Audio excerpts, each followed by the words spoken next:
Boa tarde, professor. Boa tarde. Esse vídeo ele está sendo feito para o acervo cultural da escola. Eu sou Uhum, Sofia Teixeira, eu sou uma das participantes do grupo e eu queria só iniciar para poder dar um contexto assim, geral do trabalho que a gente está fazendo. O nosso trabalho, basicamente, ele é sobre o Cabo Verde. O professor de português passou esse trabalho para a gente, fazer uma pesquisa profunda sobre a cultura, a história e a literatura do país. Dentro das nossas pesquisas, a gente encontrou alguns arquivos arquivos não, né? Artigos referentes à literatura do Cabo Verde, né? E tem vários artigos de vários pesquisadores, muitos deles se aprofundam num quesito só, mas a gente encontrou esse que foi, acredito eu, foi o que você leu na pauta. Ele é mais focado nessa visão de dividir a literatura do Cabo Verde em pré-claridosa, claridosa e pós-claridosa. Então, já a primeira pergunta é exatamente sobre isso. Os períodos da literatura do Cabo Verde, elas são comumente analisados desses três períodos que eu te falei. uhum. E a principal característica é baseado com ponto de vista na revista Claridose, que foi criada em 1936. E aí o crítico e o poeta Filipe Elísio defendeu uma divisão diferente, sem ser baseada nessa revista, que seria nativismo, claridosos e não claridosos. E aí, dessa forma, de separação, ela consegue abranger de modo mais didático todas ou a maioria das obras produzidas pelo país? Eu acho que ela não consegue, não é? Porque você sabe que toda classificação ela depende muito dos critérios que a pessoa que faz a classificação escolhe para mobilizá-los, né? Por Uhum, exemplo, eu hesitaria um pouco em dizer que a literatura cabo-verdiana antes da claridade.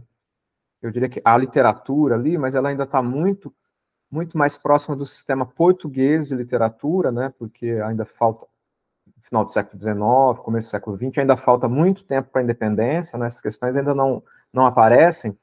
Eu acho que realmente um movimento que começa o que a gente poderia chamar de literatura cabo-verdiana é mesmo o movimento da claridade. E acho que por isso o peso, né, desse movimento, dessa revista, nessas categorias. Né? Agora, você acha que quando a gente fala, por exemplo, os críticos que usam a expressão pós-claridade, acaba sendo uma expressão mais temporal, né? Aquilo que veio depois da uhum. claridade. Mas há, por exemplo, grupos que vão se definir depois da claridade como anti-claridade, ou seja, eles vão questionar os valores literários da claridade. Principalmente no momento, à medida em que a luta pela independência vai se aproximando, né? Há uma crítica grande da claridade, porque eles não teriam feito uma literatura muito política, de fato não fizeram, porque era muito difícil. A época em que a revista é publicada, em 1936, há muita perseguição política, né? O momento em que o fascismo português está se instalando no poder, né? Então, tudo depende de qual é o critério que se toma, né? Mas como hoje a literatura cabo-verdiana já ficou muito mais complexa, né? Essa divisão em três partes, digamos assim, né? Antes da claridade, durante a claridade e depois da claridade, ela ficou um pouco simples demais, né? A literatura cabo-verdiana hoje ela é muito mais complexa do que isso, né? Agora, uma outra possibilidade é pensar menos no movimento em si, né? Na claridade, na revista, e no que ela representou esteticamente, né? Por exemplo, ela é o movimento, é o grupo que, de um certo modo, começa também uma literatura modernista em Cabo Verde, né? Eles são leitores do modernismo brasileiro, né? Do Manuel Bandeira, principalmente. Então, uma forma, por exemplo, de não ter que usar a revista como critério é chamar esse momento de modernismo, né? E aí o que vem depois do movimento mais próximo da revista, dos seus desdobramentos, né? E aí é algo muito parecido com o que a gente costuma fazer quando a gente tem que caracterizar o modernismo brasileiro, né? A gente pensa, um primeiro movimento mais de vanguarda, né, com a semana de 1922, e depois o movimento vai se ramificando em outros grupos, né? Um grupo, por exemplo, no Brasil, faz a literatura mais social, né, o romance nordestino. Isso também vai acontecer em Cabo Verde, né? Então, depois desse primeiro momento da revista Claridade, em 36, né, quando sai o primeiro número, que tem uma perspectiva mais de buscar a identidade cultural, né, as raízes cabo-verdianas, um pouco para frente eles vão para um outro movimento de crítica social maior, um pouco como acontece no modernismo brasileiro também, né? Então, uma outra forma seria pensar que o que começa com a Claridade é o modernismo em Cabo Verde, né? A gente teria um termo mais literário mesmo, propriamente dito, né? Agora, a importância, de qualquer forma, é pensar que essa revista, ela realmente foi fundamental para a busca, né, de alguma literatura que se pudesse caracterizar como cabo-verdiana, né? O que vem antes é muito, como eu falei, muito ainda vinculado ao sistema português, né? Em geral, são autores portugueses escrevendo em Cabo Verde, né? Ainda uma colônia a essa altura. Também uma colônia à época em que os autores da Claridade escrevem, né? Mas eles já têm ali como eles já buscam como tarefa encontrar alguma coisa diferente, né, do ponto de vista cultural, que fizesse deles sujeitos cabo-verdianos e não apenas nascidos em colônia portuguesa, né, como eram tratados do ponto de vista Então, político, né. baseado nisso, a segunda pergunta seria ligado a Uhum, isso, né? Nesse artigo que a gente pesquisou, ele utiliza como termo nativismo, inclusive um termo novo para a gente que estava pesquisando, e seria esse momento da formação do que seria o Cabo Verde no futuro, né? uhum, Começou as ideias pró-independência, né? Aquela, como você falou, buscando uma identidade nacional. E aí a gente queria conhecer e saber alguns autores dessa fase e uhum. quais seriam as características principais desse período, né? Isso, aí é um termo interessante, né, esse nativismo. Alguns usam, por exemplo, para o romantismo brasileiro também, né? E que é uma certa diferença de nacionalismo, né? Então, quando a gente Uhum. fala num movimento nacionalista, um nacionalismo, já existe um projeto político de independência por trás, né? O que ainda não é o caso, né? Eles ainda precisam amadurecer muito para uma discussão política de emancipação. Então, o que eles estão buscando é alguma especificidade cabo-verdiana, né? Por isso eles vão preferir o termo nativismo do que nacionalismo, né? Bom, e num primeiro momento, o que vai facilitar essa caracterização, também como foi no caso brasileiro, qual é a relação desses sujeitos cabo-verdianos com a própria natureza cabo-verdiana, né? Então, uma das grandes características desse momento é discutir como essa sociedade dos cabo-verdianos com o mar, né? Porque é um país insular, né? São 10 ilhas que compõem o território do país, e são ilhas bastante secas, né? Tem pouca Uhum. umidade, pouca vegetação. Então, nesse momento de formulação, né, digamos assim, desse nativismo, final do século XIX, comecinho do século XX, essas características, aquilo que diferenciaria os cabo-verdianos dos outros sujeitos morando em território ocupado por Portugal, né? Essa relação com o mar é fundamental, né? E outros dois elementos importantíssimos, que depois a própria Claridade vai também acolher e tomar como temas, né? É a língua cabo-verdiana, né? Porque eles costumam pensar que é um país de língua portuguesa, porque é colonizado por Portugal, mas a língua cotidiana, materna mesmo de Cabo Verde, não é a língua portuguesa, né? Eles falam o cabo-verdiano, que é uma língua de origem crioula, né? Foi baseada no português, mas que não é exatamente o português, né? Então, eles vão trabalhar muito a ideia de que essa língua seria um elemento da identificação cultural, né? Eles não são portugueses porque falam essa língua, né? E um outro elemento importante é o grande gênero musical cabo-verdiano, que é a morna, né? Um ritmo um pouco parecido com o coro brasileiro, um pouco parecido com o fado português, e que vai se consolidar nesse período, né? Primeiros anos do século XX, a morna vai misturar um pouco gêneros rítmicos africanos que vêm dos interiores das ilhas, né, com algumas formas europeias de música, né, formas ocidentais. Foi um pouco a história da formação do samba do Brasil, do choro, do jazz nos Estados Unidos, tem uma história um pouco semelhante, né? E esse gênero musical ele vai se tornar o grande emblema cultural de Cabo Verde, né? E aí você me perguntou dos nomes, né? Eu gostaria de dois nomes importantes desse período. Um que é um poeta mesmo, que é o Pedro Cardoso, né? Ele é um sujeito que vai explorar muito na poesia essa temática, né? A relação do sujeito cabo-verdiano com o mar, com as ilhas, com a pesca, tudo isso, com a imigração, né? Cabo Verde como um país de dificuldades econômicas, você tem muita imigração, né? A maior parte dos cabo-verdianos até hoje mora fora do país, né? Vai buscar trabalho nos Estados Unidos, Portugal. Isso já é uma temática, né, Aqui nesse no momento. Brasil também, né? Aqui no Brasil temos também, né? Acho que a maior comunidade de cabo-verdiano hoje fora está na região de Boston, ali dos Estados Unidos. Mas isso é muito, para eles é um traço diferencial mesmo, né? Acho que em torno de 70% dos cabo-verdianos moram fora do país, é uma proporção muito, muito grande, né? E aí o outro nome, esse até eu diria que mais importante, é o Eugênio Tavares, que é um sujeito que é um escritor também, né? Ele escreve, e ele é muito curioso porque aí ele escreve nas duas línguas, né?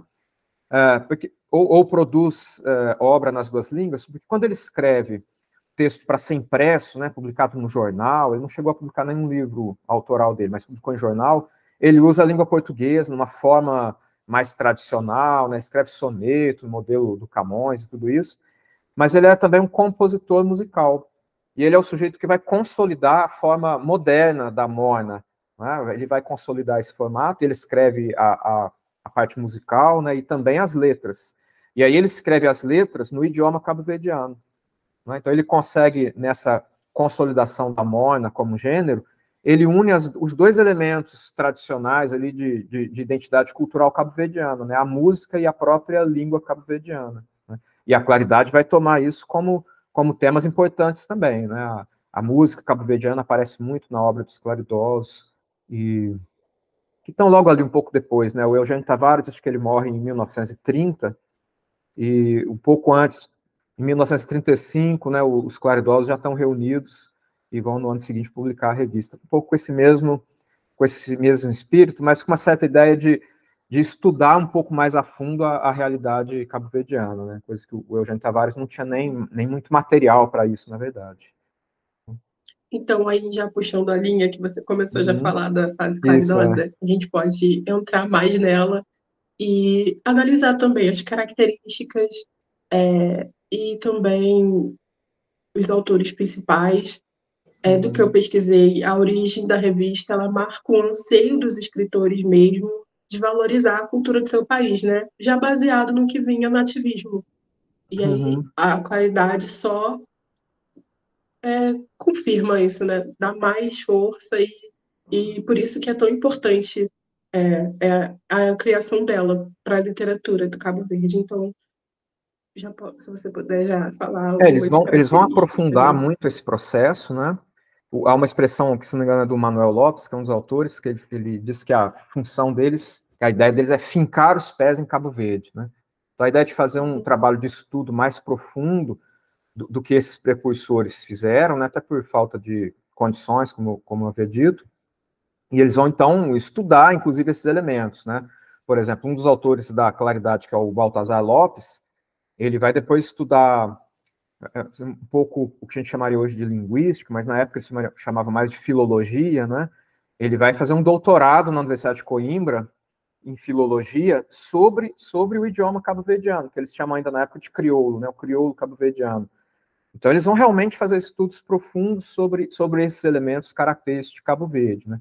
E eles querem mesmo se apresentar como um movimento cabo-verdiano, embora ainda com muitas ambiguidades, né? Ainda há muitos elementos portugueses, mas coisas que os anteriores não têm muito claramente, né, se eles querem se chamar de cabo-verdianos ou não, né.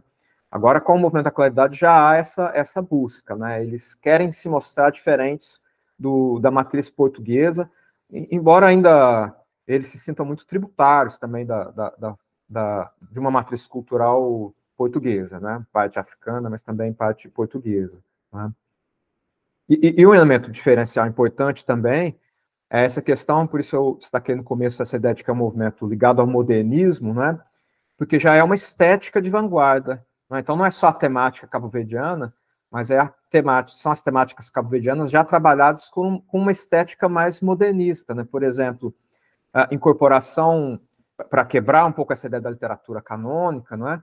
Eles incorporam, por exemplo, formas da língua oral, né? Coloquialidade, formas cabo-verdianas da cultura popular, tudo isso um pouco parecido com o que o modernismo brasileiro faz, né? Sai no Manuel Bandeira, que incorpora a coloquialidade brasileira, gírias, formas populares de fala, né? eles pegam isso um pouco também como um modelo estético, né? E tentam fazer a mesma coisa. Então, ela tem também essa dimensão de uma modernização estética, né? Que os anteriores ainda estão procurando, mas ainda não estão um pouco distantes ainda, né? Bom, e aí nesse ponto, acho que um ponto que você havia me passado lá também, pensar um pouco por que essa revista se interessou tanto pelo Brasil, né, pela literatura brasileira. Esse é um ponto importante, né, que une os dois países. Eu destacaria alguns aspectos. O primeiro, que é anterior à própria Claridade, né, mas os claridosos vão falar sobre isso, é uma certa semelhança de formação histórica, social e cultural entre Brasil e Cabo Verde, né? Porque Cabo Verde, as ilhas, né, que vão formar Cabo Verde, diferentemente do que a gente tem em Angola, em Moçambique, na Guiné-Bissau, que já há ali populações estabelecidas milenarmente, né, várias etnias, quando os portugueses chegam às ilhas, que depois vão se transformar em Cabo Verde, não há população, né? Elas são ilhas de difícil instalação, né, pouco recurso natural, como falei. Então, na verdade, a história de Cabo Verde começa com a presença portuguesa e que vai trazer africanos escravizados do litoral, né, da região ali próxima, da Guiné, do Senegal, e vão tentar ali formas de agricultura baseada na mão de obra escravizada, muito parecido com o que os portugueses pouco depois vão fazer no litoral do Nordeste brasileiro, né, na Bahia, Pernambuco, tudo isso. Então, você teve ali um processo de formação histórica em que os cabo-verdianos nessa altura, né, da Claridade, eles vão enxergar como uma formação semelhante, né, a um autor um pouco menos importante, mas ele publica um poema na Claridade, se chama Guilherme de Rochefoucauld. Ele começa o poema falando assim, antes dos pais, ele dedica ao Brasil, né, e fala, antes dos pais tivemos os mesmos avós. Um pouco assim, como se os dois países, eles são diferentes, né, como se fossem netos, mas que tivessem os mesmos avós, mais ou menos primos, uma coisa desse tipo, né. Essa imagem do Brasil como um irmão do outro lado do Atlântico, né, aparece muito nesse sentido. Agora, um outro elemento que também vai atraí-los para o Brasil é o fato de como eles estão buscando nesse momento, em 1936, um tipo de literatura em língua portuguesa, mas que não tivesse como referência a literatura portuguesa, né, porque eles estão realmente querendo se distanciar disso. O único referencial que eles têm é a literatura brasileira, né, porque a literatura angolana, moçambicana, ela é um pouco mais tardia que a de Cabo Verde, né, pelo fato de em Cabo Verde eles já terem escolas, já tem imprensa, a literatura começa antes em Cabo Verde do que nesses outros países africanos de colonização portuguesa. Então, eles, na verdade, o único referencial que eles têm de literatura em língua portuguesa, mas não feita por português, é a brasileira, né? Então, os dois elementos se casam nessa identificação com a formação cultural comum e tudo isso, né? E o fato de ser o único repertório, praticamente, de literatura que eles têm para esse tipo de trabalho, né?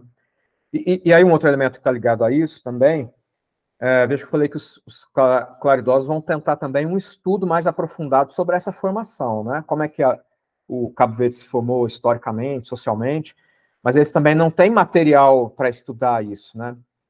Ou o que tem de material é o material feito por portugueses, que não interessam, né? O material colonial, que vai dizer que eles são inferiores, tudo aquilo, né?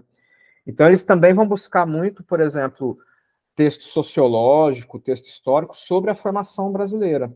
Eles vão ler muito, por exemplo, nesse momento, Gilberto Freire, né? Com todos os problemas que a gente conhece dos textos do Gilberto Freire, também como um analista do Brasil, né? Um sujeito que vai romantizar muito a miscigenação, né? Como se fosse só um encontro harmonioso de populações. A gente sabe que não foi nada disso a história, né? A história foi violenta, tudo isso. Mas eles vão ler muito o Gilberto Freire um pouco nessa ideia, bom, nenhum sociólogo estudou a formação cabo-verdiana, então o mais próximo que a gente tem é a formação brasileira, vamos ler quem escreveu sobre a formação brasileira, né? Então eles leram muito também nesse período ensaísmo brasileiro, historiadores, sociólogos, né? Com todos esses problemas, né? De às vezes autores que romantizavam um pouco a formação colonial, que depois, um pouco parte disso, eles vão ser muito criticados pelas gerações seguintes, né? Que é quase um pouco a próxima pergunta, eu acho, né? Então, a próxima pergunta é sobre a frase pós-claridosa, né? Uhum. Ou não claridosa. Enfim, foi uma fase com uma forte produção de periódicos. Isso. Inclusive, a literatura do Cabo Verde é bastante marcada por isso. É, E, enfim, a gente já conversou sobre essa ideia, né, da divisão entre não claridoso, nativismo e tudo mais. Então, isso. eu acho que a gente pode ir mais para as principais características e autores da época. Uhum. Aí é uma coisa curiosa que assim, a própria revista Claridade, né, ela tem duas fases, né, e são muito diferentes entre si, né. A primeira, que é publicada, são três primeiros números, né, em 1936 e 1937, que é mais ou menos isso que a gente falou até agora, essa é a fase, digamos, áurea da Claridade, né. Depois a publicação dela é interrompida, né, por algumas décadas, e ela volta depois, ela vai até o final dos anos 1960, mas já bem modificada, né? Ela nem tem lá um formato muito de revista, aparecem livros, assim, né? É quase como se fosse uma outra revista usando o mesmo nome, porque era um nome, digamos assim, de sucesso, né? Então, basicamente, o que a gente falou está ligado mais nessa primeira fase, né? A primeira revista importante, né, nesse momento pós-claridoso ou não claridoso, como a gente queira chamar, é uma revista que aparece em 1944, que se chama Certeza. Essa revista, ela vai se colocar, os autores, né, das revistas, eles vão se colocar como críticos, num primeiro momento, pelo menos, bastante duros da revista Claridade, né? Nesse momento, né, a gente já tem ali quase o final da Segunda Guerra Mundial, a gente tem internacionalmente um movimento cultural mais amplo que é conhecido como neorrealismo, né? Então são autores na literatura, no cinema. A gente poderia colocar aqui, por exemplo, esses autores brasileiros desse ciclo nordestino, né, Graciliano Ramos, por exemplo, nessa mesma característica, são autores que querem trazer para dentro da sua produção artística a discussão das questões sociais, né? A seca, a imigração, a miséria, a pobreza, tudo isso, né? Então, nesse momento, né, já tem internacionalmente um, esse traço muito forte de neorrealismo, né, a literatura engajada, a discussão social, e isso vai acontecer também em Cabo Verde, né? Então, a principal característica dessa revista é ser uma espécie de porta-voz do neorrealismo em Cabo Verde. E os autores da Claridade, na primeira fase, né, eles não enfrentaram muito a fundo essas questões sociais, inclusive por dificuldade também do momento, como eu falei, não é? O momento de implantação do fascismo, tinha muita censura, muita perseguição política, né? Então eles não fizeram muito isso e vão ser muito criticados agora por esses autores da revista Certeza, né? Dois deles mais conhecidos, um é o Ovídio Martins, o outro Onésimo Silveira, né? E é uma coisa interessante, porque assim, os autores da primeira fase da Claridade, como eles leram muito Manuel Bandeira, né? Eles escrevem muito sobre o mito de Paz Águeda, né? Que é um mito meio utópico, aquele poema do Manuel Bandeira que todo mundo conhece, né? Vou-me embora para Paz Águeda, lá sou amigo do rei. Eles escrevem muito sobre isso, e agora os autores da Certeza vão criticá-los muito por isso, né? Assim, olha, ao invés de falar da realidade cabo-verdiana, vocês ficaram falando aí sobre cidades mitológicas, Paz Águeda, coisa e tal, né? Mas o que é curioso é que, por exemplo, esses dois autores, eles publicam também na revista Claridade na segunda fase, né? Então, na verdade, assim, a gente acaba tendo uma espécie de sobreposição de revistas, né? Elas vivem ao mesmo tempo, né? Com as suas posturas diferentes, e os próprios autores da primeira fase da Claridade, depois eles mudam também o seu projeto literário e passam a escrever de forma mais engajada, né? Passam a ser reconhecidos também como autores neorrealistas, né? Bom, e aí mais para frente, já,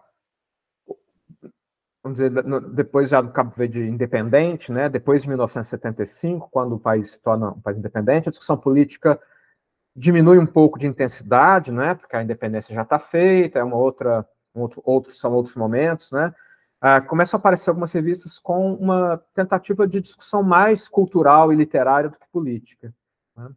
A primeira delas é uma que se chama Suplemento Cultural, né? Ele tem esse nome porque ele vem mesmo como uma espécie de suplemento de um jornal cabo-verdiano da época, né?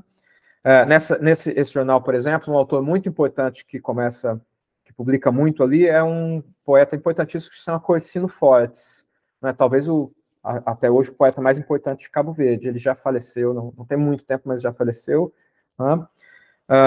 E depois uma revista bastante importante que aparece nos anos 1980 é uma que se chama Ponto e Vírgula.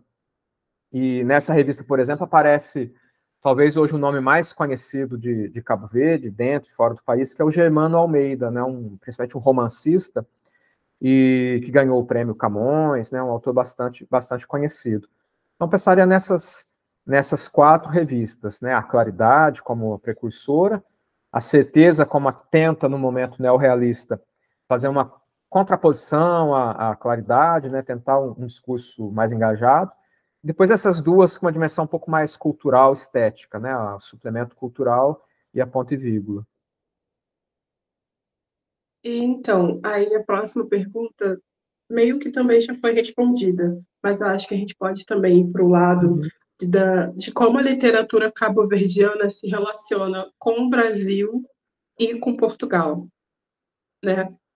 A identidade da literatura brasileira, ela mais começou a partir do romantismo, né? Uhum. Antes do romantismo, eu acho que a gente pode se dizer que basicamente todos os movimentos eram ligados aos movimentos literários de Portugal. Uhum. E aí, nessa pesquisa, a gente viu existe uma conexão com a literatura de Cabo Verde com a do Brasil, né? Como você citou, Isso. com esse modernismo que também começou, né, no Cabo Verde, além do Brasil, que é acho que um dos movimentos literários mais conhecidos daqui.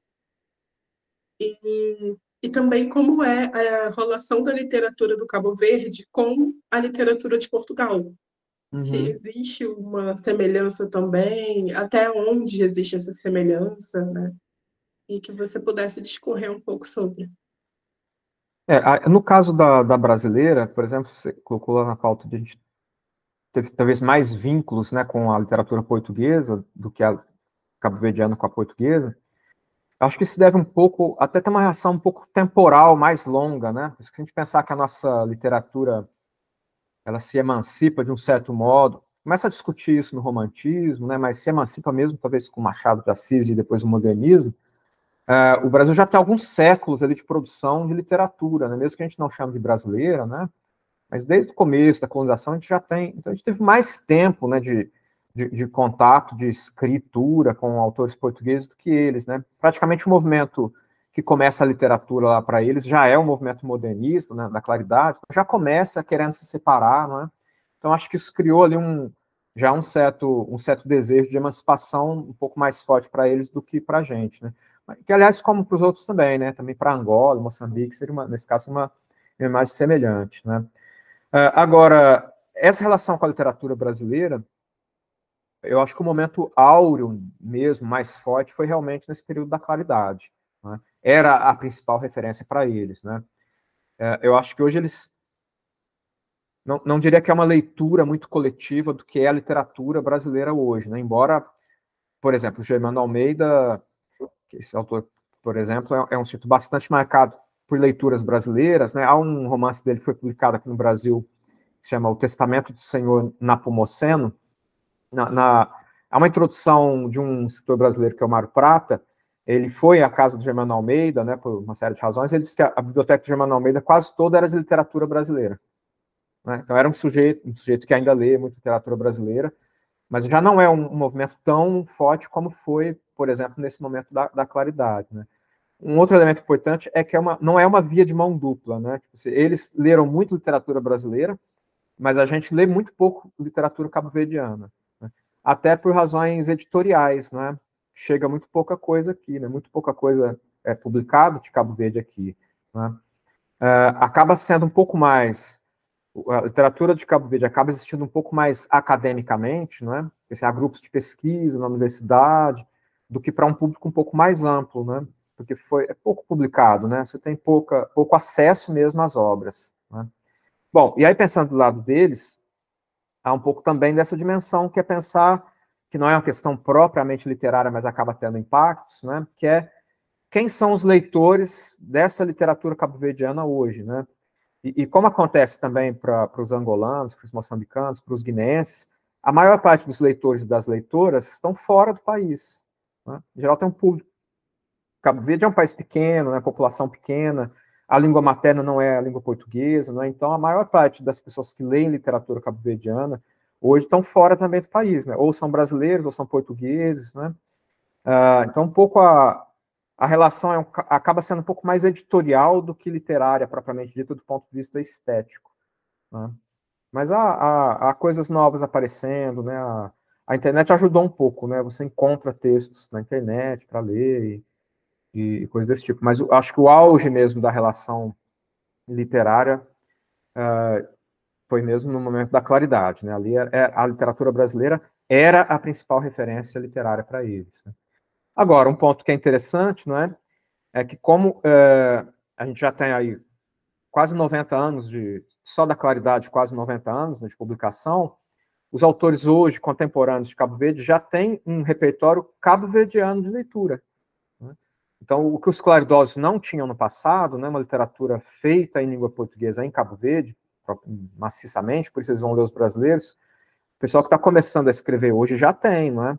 Já tem uma série de autores e de autoras em Cabo Verde que já tem ali uma base literária de partida, né? Não estão começando, já não são mais precursores, digamos assim, como os outros tiveram que ser.